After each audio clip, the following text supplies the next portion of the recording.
Godina Harargeebaa aanaa dadaritti shamarran haaduu bitatanii mana kittaantuu deemuudhaan dhagna qabatanii jennaan kittaantonni hidhaan adabaman.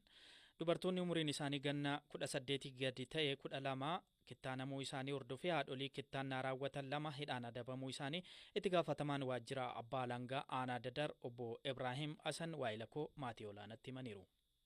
Yakkichi ijoollee dubartoota barattoota ijoolleen waggaa 18 gadi irratti raawwate. Ijoolleen nama 12 ta'anii kan keessaa 11 kittaanamanii tokko irratti yaalii gaggeeffame. Yakkichi guyyaa garaagaraa raawwate gareedhaan akka waan raawwatee fi iddoon itti raawwate aanaa dadar Arabdaa biyyoo nagayaa ganda Muusaa Umarii fi Ahmad Ibrahim jedhamu keessa raawwate. Namooti akka kana raawwatan eenyu isaan namoota meeqa? Nama lamaan raawwate waajjira poolisiitii fi abbaan alangaa kutaa poolisii kutaa qorannaa fi abbaan alangaa dhimmicha qoratanii galmeen qorannaa abbaa alangaatii erga darbeen booda himannaa baay'inuma wanniidhaatiin miidhamtootaatiin toora himannaa 11 isarratti dhiyeessine isaan lamaan irratti. Akkamittiin namooti kun to'atamuu danda'an?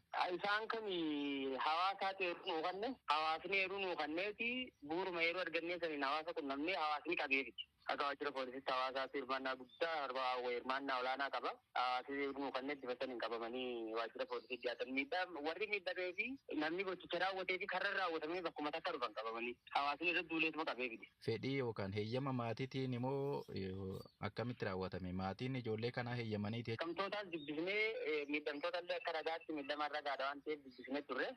Yeroo sanitti guutummaadhaan haala jechuu danda'amuun warri miidhamaa kun xiqqoo bakka kanatti rakkoo ilaalchaatu hawaasa keessa jira. Miidhamaadha amma kittaannaa kana ka barbaade. Haadullee ofii bitateetti dhaqe. Ofii bitateetti dhaqe wanti yakka hangateetti immoo raawwachuun qabdu gocha san diduu qabdi. Raawwattee argamnaan ammoo yakka. Maatiin quban qabanii? Maatiin quban qaban.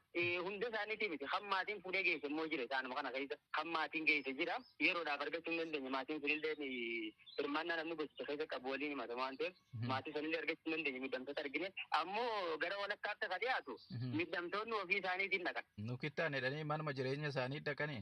Maanatti itti dhaqan nu kittaan jedhanii. Gochitti immoo ilaalcha hawaasa keessatti ilaalchi ganaa jijjiiruu barbaade hawaasa keessatti. Eegas immoo adeemsi murtiitti kenname natti maa murtiin kenname hagamee ka jedhu. Jarri hundinuu lamaan isaaniitu mana murtii dhiyaannaan himannaa yakka ittiin himataman kana raawwachuu isaanii guutummaan amananii manni murtiis bu'uuruma sanii murtii balleessummaatti kanne Safiyyaa Maamud Usmaan himatamtuu jaamtuu hidhaa salphaa waggaa tokkootii fi qarshii 1,000 adabe. Himatamtuun Khadijaa Ibrahim Umar jaamtu immoo hidhaa salphaa ji'a 6 adeemtee jecha. Hagam barsiisa akkamii yaaddu murtiin kenname kun? Tokkoffaa qaama seeraarraa hin seeqa. Seerichi adabbiin dhimma kanaaf kaa'e hidhaa salphaa ji'a 3 gadi hin taanee fi adabbii maallaqaa qarshii 300 gadi hin taane. Yookiin jaatamuu fi osoo hin taane yookiin filannoodhaan ka'a. Akkaataa seericha amma adabbii qaban baay'ee gabbaa amma gochicha hawaasa irra raawwatu miidhaa inni irraan dhaqqabsiisu adabbiin seeraan tumame yoo ilaalte adabbitti jalqabu marraa hubachiisan. Haa ta'u immoo amma adabbiin kenname haa ta'u tokko amma filannoo hidhaa fi maallaqaan jiru san keessa manni murtii hidhaa filatee